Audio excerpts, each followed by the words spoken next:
चुनाव में उतर सकती हैं पूर्व राज्यपाल। तो देखिए, चुनाव लड़ सकती हैं तेलंगाना की गवर्नर। ये सूत्रों के हवाले से जानकारी सामने आ रही है। तेलंगाना की राज्यपाल की तरफ से इस्तीफा दिया गया है और टी सौंदरराजन की तरफ से इस्तीफे की जानकारी सामने आ रही है। चुनाव लड़ सकती हैं पूर्व गवर्नर, ये भी जानकारी आ रही है सूत्रों के हवाले से। तेलंगाना की गवर्नर के चुनाव लड़ने से जुड़ी ये जानकारी है और राज्यपाल टी सौंदरराजन की तरफ से इस्तीफे की जानकारी सामने आ रही है। और ये जानकारी इन चुनावों से पहले सामने आई है क्योंकि चुनावों का ऐलान हो चुका है और तेलंगाना में चुनाव लड़ सकती हैं। इस खबर पर ज्यादा जानकारी के लिए सीधे रुख करते हैं। मेरे सहयोगी प्रसाद भोसेकर हमारे साथ जुड़ गए हैं। प्रसाद, जरा बताइएगा किन दलीलों के साथ में, क्या कहते हुए तेलंगाना के राज्यपाल ने इस्तीफा दिया है और कहां से चुनाव लड़ने की अटकलें हैं उनके? देखिए, कुछ देर पहले मेरी खुद बात हुई गवर्नर डॉक्टर तमिलसाई सौंदरराजन से। उन्होंने ये स्वीकार किया कि उन्होंने अपने पद से इस्तीफा दिया है, लेकिन जब हमने पूछा कि क्या आप कॉन्टेस्ट कर रही है तमिलनाडु से, तो उनका जवाब था कि आपको उचित समय पर बताएंगे। लेकिन जो सूत्र हमको बीजेपी से बता रहे हैं कि शायद तमिलनाडु से उनको लोकसभा चुनाव के लिए उतारा जा सकता है।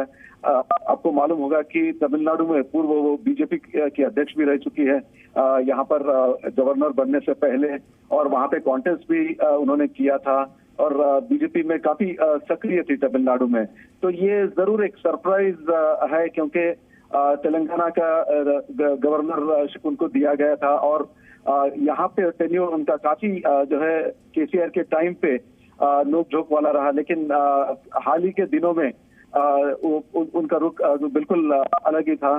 तो अभी जो कंफर्मेशन है कि उन्होंने रिजाइन तो किया है, लेकिन कॉन्टेस्ट करेंगे या नहीं जो है वक्त ही बताएगा।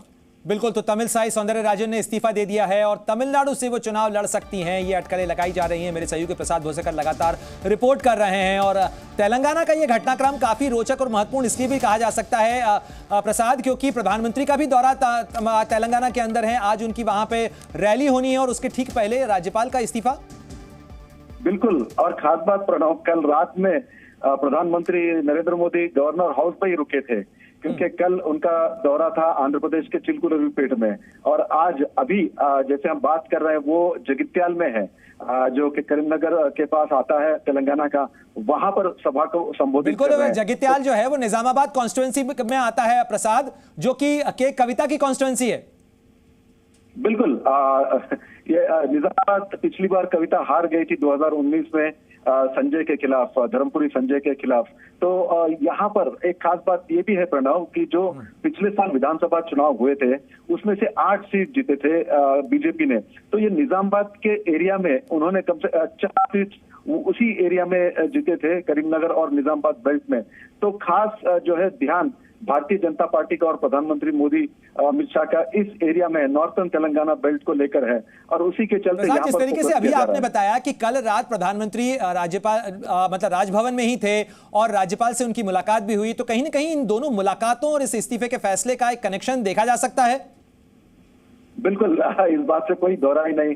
आधिकारिक तौर पर तो कोई पुष्टि नहीं करेगा, लेकिन जब गवर्नर हाउस पे ही ठहरे थे, राजभवन हैदराबाद के ही ठहरे थे, तो जरूर उनकी बात हुई होगी। और क्योंकि प्रधानमंत्री है और ये ऐसे जो है मैटर्स डिस्कस कर सकते हैं, तो लेकिन अभी की जो जानकारी है कि उन्होंने अभी अभी इस्तीफा दिया है, लेकिन प्रधानमंत्री के साथ उनकी क्या बात हुई है इसकी कोई आधिकारिक पुष्टि अभी तक नहीं है।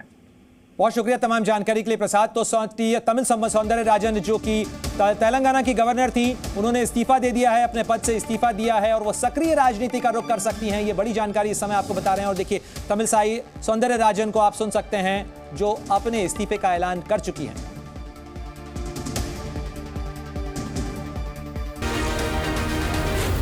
जी न्यूज़।